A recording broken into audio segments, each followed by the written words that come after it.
as somebody who is a proponent for mental health here, I'm going to stand up for Dennis Rodman. How about that? Fuck y'all. And fuck Horace Grant. That's how I feel. Yo. Yeah. Justice for the blind, just something that'll find in the rhymes that are coming from my mind. Rodman says, I may have done this, I may have done that, but talk to anybody, and they'll tell you I was a good teammate. Oh, that's at the beginning of episode 3, I think, actually. Okay, well, when he says that. I don't know if that's true. I don't know if you ask his Spurs teammates, so they're going to say how great of a teammate he actually was. Mm-hmm. Because it's when he literally fucking loses his mind. Yeah. And they trade for Rodman for fucking Will Perdue. Yeah. Who was like their third center. Mm-hmm. Like, Bill Weddington's playing over Will Perdue. Mm-hmm. So, future Hall of Famer Dennis Rodman, you get this fucking guy. Yeah. And they were happy to take the fucking trade. Yeah. So, I don't know if I would agree with that statement that he was always a good teammate because he definitely checked out. And I'm not saying that there wasn't reasons for it, and maybe if there was more help lined up, then maybe he wouldn't have to go through what he went through. But I don't know. And this is where I would like to at least start to bring up the conversation between Rodman and Horace Grant, right? Mm-hmm. Because besides Tony Kukoc, Horace Grant is like the forgotten character here, where he was the third guy on the first three-peat, and he was drafted by the Bulls when they were trash. He was the same draft as Scottie. We're not trash, but they weren't winning championships yet.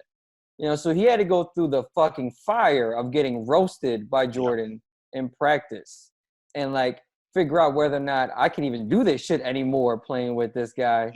Where by the time Rodman gets to the Bulls, they kind of know to leave him alone because otherwise who knows what the fuck he'll do, But I don't know. I honestly think that Horace Grant is a better overall player than a Dennis better Rodman. overall than Hall of Famer Dennis Rodman. Correct. Okay, Yeah. I like that. I like that shit. Throwing hot ones here. You know what I mean? He's pitching fastballs. I'm fine with that. Listen, I think Horace Grant. I would alter that and say Horace Grant was a more complete player. I think it's surprising that, listen, when Dennis Rodman went to the Hall of Fame, I was as surprised as when fucking Mitch Richmond went to the Hall of Fame. Once these two names entered the Hall, I knew that anything was possible. KG voice, anything is possible. That's essentially when I said, well, Kyle Lowry's going to be in the Hall of Fame. Or Fred, we went to high school with a Hall of Famer. And Lowry deserves it, but it's just the point that I never thought Dennis Rodman was a Hall of Famer. I understood he was a fantastic rebounder and one of the best defenders of all time. If you move Dennis Rodman to if you move Dennis Rodman to the worst team in the NBA, is the worst team in the NBA still not the worst team in the NBA? No, they might be worse. They might be worse. Yeah. You know what I mean? Because he won't show the fuck up. Yeah. He needs a vacation. Give me 1 second. All right. So look, for career averages, right? Let's just say for regular season, and understanding that Horace played 4 more years. All right, but points per game, right? Horace is about 11. Rodman's about 7, right? Total rebounds, Horace is about 8. Rodman is about 13, right? That's the biggest difference in it. But Horace has more assists. But the totals are kind of staggering. He did play 4 more years, but he over doubles him in points. Yeah. Horace doubles Rodman in points and is only 2,000 rebounds short of him. He does play 4 more years. So let's just say, right, I want to see the playoff per game, right? Playoff per game. Horace is still at 11. Dennis drops to 6 points per game. Rebounds, though, right, which is supposed to be Dennis's thing. Horace Grant averages almost 8.6 rebounds a game. Dennis Rodman, for his playoff average, 9.9. Yeah, that's not good enough. That's a great point. That's it. You got a fair argument. I think my only argument against your argument is the Dennis Rodman chasing Magic. Dennis Rodman, you just say, Dennis, go hound this person for a while, and you kind of don't have to necessarily worry about that person necessarily for the rest of the game. I think that is what makes Dennis so valuable, especially on the second three-peat. I'll never quite understand the Horace thing, what happens there. And I think I watched, so today I watched the episode 5 and 6 stuff. Cause again, last night, listen, ESPN promised me that they were going to tell us what the fuck was in episode 5 and 6. Okay. They did. And I waited 5 minutes and I watched Jackie Mack. God bless her soul. I love Jackie McMullen and I respect Michael Wilbon. I watched them talk for 5 minutes and I said, I'm going to sleep now because you promised to show me this shit and you haven't showed it to me. So I passed out. Then today I watched it and it looks like we're going to see some of whatever happens here between whatever leads to Horace's exodus, I guess you would say, to the Magic. All right, give me 1 second. Okay. Well, I need to say one more thing. Oh, you still want to prove your point here? Okay. I gotta say one more thing. So the Rodman being switchable on defense, that's young Rodman. That's fair. If you watch the late 90s Bulls, Rodman is not guarding any guards. That's fair. And that's with playing with a bunch of other guys doing a lot of other heavy lifting. Where when he has to be a third best player, and it's not physically he couldn't do it. As mentally, I don't know if he can be locked in like that. Yeah. But anyway, Horace, though, with the whole leaving the Bulls. So Horace and Scotty come in at the same time, and they become really, really good friends, right? In particular because it's kind of like a us versus him and him being Jordan kind of thing, because he was roasting them in practice.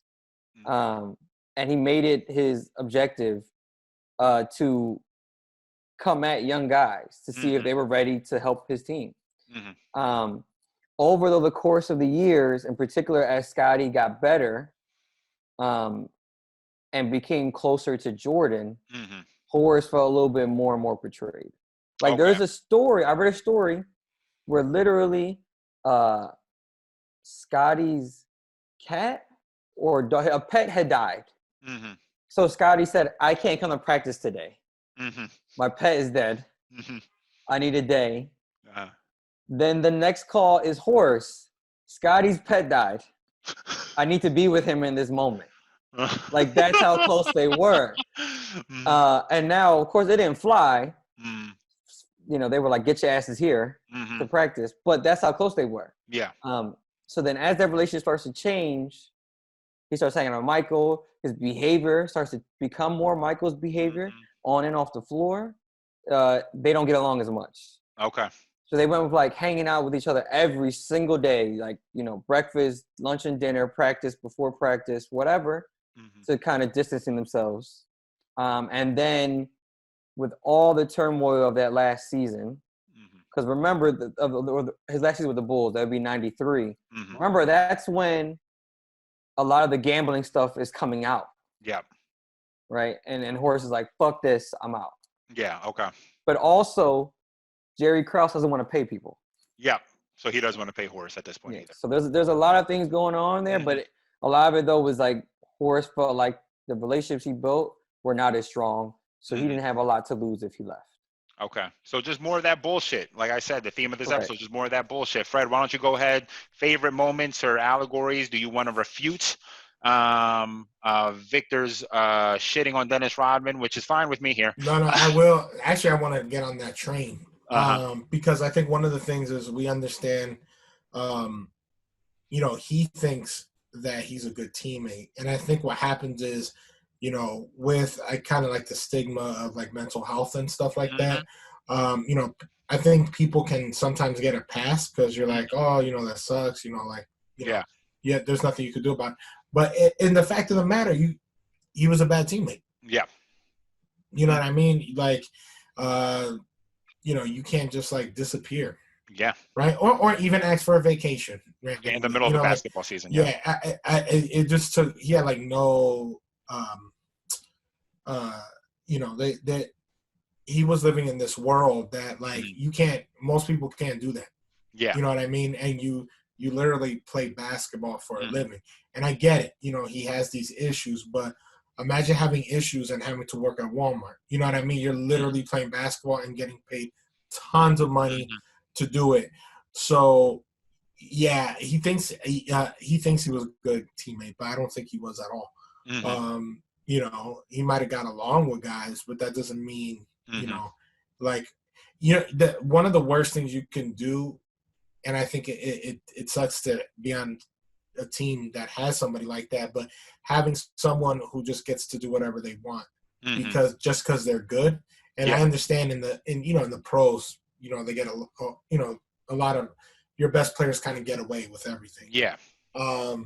But seeing that, man, like I couldn't imagine being on that team and just saying, "Oh, so my man is just gonna like disappear and then just play like nothing happened." Yeah. Like it's a completely different ball game when you get in the pros. It's all about winning. Everyone's grown, so it just didn't seem like that. I think that would have been really annoying on my end. So yeah, Did I'm you on that have? train back. I'm sorry about that. I didn't mean to cut you off. No, you go. Did you have any other allegories from this episode that you wanted to touch base on that kind of stood out to you? No, not right now. Not that I could think of. Yeah. All right. I mean, as somebody who is a proponent for mental health here, I'm going to stand up for Dennis Rodman. How about that? Fuck y'all. And fuck Horace Grant. That's how I feel. You know what I mean? Because sometimes it's not about, and one point I do want to make, though, and this is something I learned early on, kind of looking into my own mental health, is the idea that your mental health doesn't give you an excuse to be a dick. You know what I mean? So that's important here in terms of Dennis Rodman conversation. But when it comes to mental health, I don't think things like money and stuff like that just becomes secondhand. That idea, I don't even know how to explain it. It doesn't even exist. It doesn't exist. You don't think about what you have to lose anymore. You know what I mean? You're not really thinking that way. But to your point, what I do want to argue is this. Dennis needed very clearly a certain type of alpha person to look up to. And this might be shitting on David Robinson a little bit, but, maybe this is the point about why David Robinson never wins, doesn't win until Tim Duncan, someone he can almost follow, actually comes along. But before that, Isaiah speaks glowingly of Dennis Rodman because he needed Isaiah there. And then they get to the Bulls, and even through this episode before the vacation, they're laughing and joking. They're not shitting on Rodman for it. I think they do appreciate what he brought to the table. But Vic, I wanted you to look up Karl Malone's stats to help your argument, or hurt it. I don't know. What does Karl Malone do in the '98 finals? Yeah, and you are correct. That is, the Admiral was too nice of a guy. But in the 1998 finals, Karl Malone averaged 25 points, 10.5 rebounds, almost 4 assists, 1 steal, and 1 block. What was his shooting average, if you don't mind taking a look at that? His field goal percentage was 50%. Okay, so Dennis Rodman doesn't do anything to slow down Karl Malone.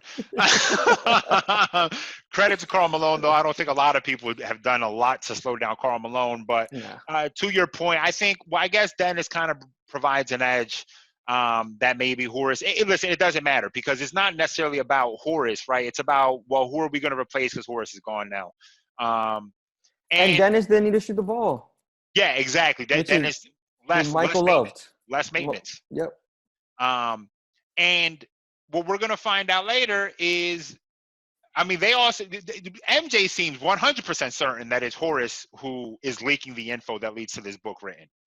Horace completely denies that. I don't want to jump too much into it, but maybe Horace is a shitty teammate. I don't know. I'm trying to defend my man Dennis. So, yo, you know what? If you get a chance, Horace Grant did an interview on Hot 97 years ago. I can't remember I think if it might have been leading into All-Star Weekend or whatever, and he kind of gives you kind of see an attitude that he had, and he's not really. To me, it seemed like he didn't really glorify anybody on the Bulls like that. You know what I mean? Horace is his own man. You know what I mean? He's not one of those guys who's like. I think he talked about how great Jordan was, but he wasn't on his I did get a vibe from him that was sort of cold. Yeah. My dad used to always make jokes about Horace hating MJ. You know what I mean? And he, was obviously very much into basketball at that time. Yeah, I don't know. I think that's the same interview when Horace says that MJ would find a way to neutralize Shaq if they played the '01 Lakers. I think that's the same No, interview. that was on the Bill Simmons podcast. Was it on the Simmons podcast? I Yeah, thought that it was during an okay. All-Star. It was during the All-Star weekend when they were doing The table thing. Podcast. Yeah, but Okay. I would say this though about most of the All-Star players that play with, or just players that play with Jordan. Period, but in particular the ones that are All-Stars. Mm-hmm. Depending on what year it is, what month it is, the relationship with Jordan at the time, they say things, they put their foots in their mouth, and then the next time they talk, they'll say something else. Walk it back, yeah. Scotty said at one point, and this is on TV, you can look this up, that LeBron James is a better player than Michael Jordan. Yep. He said Michael's the greatest scorer, but LeBron's the best player. Mm-hmm. Right? And that's the infamous story when Kareem Abdul-Jabbar handwrites Scotty a letter and be like, hey, just in case you forgot, I lead the NBA in all-time scoring. Mm-hmm. But then, comes out a couple months later and says Michael's the greatest. Mm-hmm. So I think a lot of that with those guys is the relationship they have, and they know because of the psychopath that Michael is, saying that would hurt him. Yeah, would piss or not hurt him, but it would piss him off. Same difference. He gets pissed because he's hurt. Yeah. So like a lot of that, like I can't take it. I can't take it because as like being truth. Yeah, because it kind of like, and a lot of it is too is their egos too. Yeah, for sure. A lot of that with Scotty and Horace and any of these guys is that they also feel like they never got enough credit. Yeah. But then you have the interview like you were talking about with Bill Simmons where he was like, oh, why would we beat Shaq? Because of Michael. Mm-hmm. It's not like Michael would ever be guarding him one-on-one, but it's just saying like he's just the difference. Yeah, going to find a way to neutralize him. I think that maybe there's something here. I don't know, a little string theory possibly on Pippen saying that about LeBron. Is Pippen essentially understanding that he is LeBron before LeBron? Maybe he sees something there. I don't know. Wanted to give him that credit, but he 100% said LeBron was the greatest. I didn't.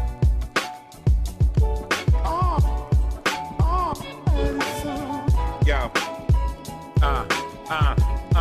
Yeah. Justice for the blind, just something that'll find in the rhymes that are coming from my mind. Used to come